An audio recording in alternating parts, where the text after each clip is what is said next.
And have you seen that obviously during the BLM riots after George Floyd, that the hatred towards the cops was at an all-time high, which just disgusted me because, like you said, I recognize that you have a tough job and you're trying to get home to your family and do it the best as you can. Have you seen that level die down? Have you had apologies from people that might have dug into you at that time today?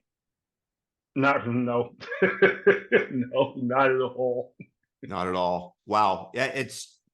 I find it really interesting how somebody gets embedded into an indoctrination and they believe that their ideology must prevail at all costs, and they don't see the evil that they themselves are doing and never redress it, never apologize for it. Is there some way that we can bring this about for humanity, or is this just the nature that we have as egoic beings?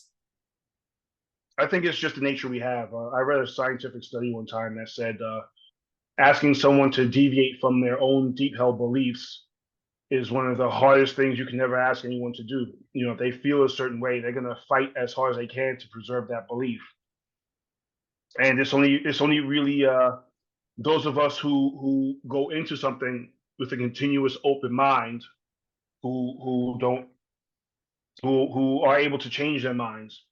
You know, I went into policing and I didn't know I had an open mind at the time, but or I guess you could say I had no choice but to have an open mind because I had all these cops who were extending hands of friendship towards me and extending hands of brotherhood towards me.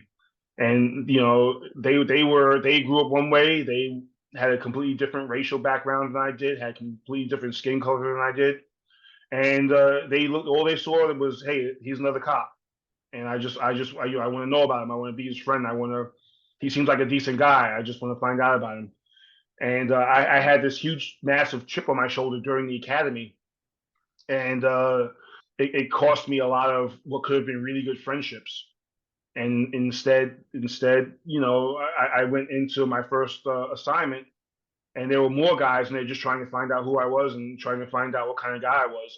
And I almost had no choice but to say, you know, why am I so angry? Why do I have this chip on my shoulder? Why am I so distrusting? Why am I so why do I have this much animosity towards people who've never done anything to me? Especially, you know, in a situation like this where I'm gonna need them to have my back and they're gonna need me to have their backs. So, you know, you kind of get forced into it.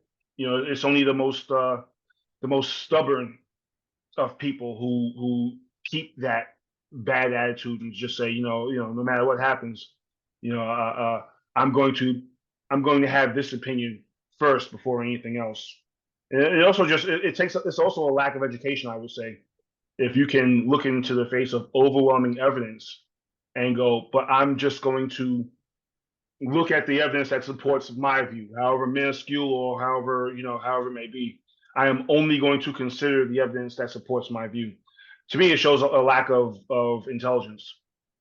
Yeah, it's I think that oftentimes people are so close-minded that they, as you stated, they desire to keep the pre-established beliefs, and it's so hard to let go of them and to admit that they were wrong and to apologize for them. And I've seen you on social media that you make fun and you playfully mock and sometimes ardently go after those pushing the hateful narratives, or that you're not the right type of black man, etc. What is the best way to deal with such people? Because I see a lot of that myself in terms of my own posts. Obviously, I'm not black, but I'm not scared to stand up for what I think is right and true. So do you have a specific strategy that you use to kind of deprogram, if you want to say that, even though it's very difficult, such people? No, I call them out. I call them out, and I say, hey, listen, this is who you are, and this is Mm-hmm. who I am. You know, I'm not. I learned a long time ago. You can't control people's reactions towards you, but you can control your reaction to them. So instead of being angry about it, and instead of going after them and with and returning the same hateful rhetoric, I make fun of them and I expose them for who they are, and I have fun with it. And Mm-hmm. hopefully, somewhere in the recesses of their mind, they're going, you know what? Maybe he's right. You know, But I mean, it's to me, it's I have to laugh about it because it's to me, it's not worth getting angry about at all. I agree. And my strategy personally is that I'm not fighting with that person. I know that I'm probably not going to be able to change their mind, but what I am after are the hearts and minds of those who are reading the interaction. And I think that when you do that, I believe that you have a even more profound effect in shaping those people's minds who don't necessarily have an egoic position in it because they're not being attacked personally. So I think that that is where I try to be effective, even though I'm not 100%.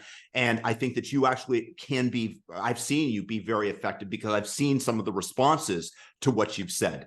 So you actually are, in a way, red pilling many other people that are reading what you're writing, not that individual, though, that you're after or mocking. No, absolutely. I'm not. Listen. When I go after guys like Brooklyn Dad or David Hogg or Harry Sisson, I'm not. I have no doubt I'm going to. I'm not looking to change their minds. I'm not looking to debate with Brooklyn Dad.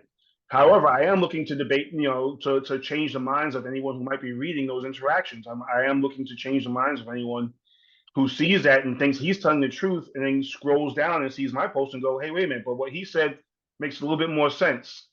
I recently had a friend, and I see her as like a little sister of types. She and I are close, and she revealed to me that I'm the one who started her on her conservative, more sort of right-leaning journey. Mm-hmm. And she said that it was because she watched a couple of my videos and saw a couple of my responses. And even though she had the same experiences I did growing up, that because of the color of her skin, she was at a disadvantage, and because because of quote unquote white supremacy and white privilege, that there was something wrong with this country. She watched my videos, and she began to turn around, and now she's reading stuff from Candace Owens, and she's reading stuff from Thomas Sowell. And but it was my responses. It was me speaking out that started her on her way, and I'm proud of that because You should be. I saw her. I see her as a little sister of types. I'm very fond of her. Her and her husband. They've been to my house. I had them over for a barbecue and all that. But it's you're impacting someone's life. I've spoken to my mom about my views before, and my mom, who grew up during the civil rights era and has a lot of painful memories from that era, is now starting to come around, even to the fact that the last election for governor, she lives in Florida right now. She was asking who's on our side, and she was speaking as someone who's more conservative. So it's by speaking out and by putting the message out there, you never know whose life you're impacting. You never know who's seeing your message and deciding to come along with you for the journey. And that's why I speak out. And that's a tremendous service that you're doing for not only those people, but for humanity as well. When you can show people what is actual truth and help them gain a different perspective, that power that you have on social media is it ripples out through the world.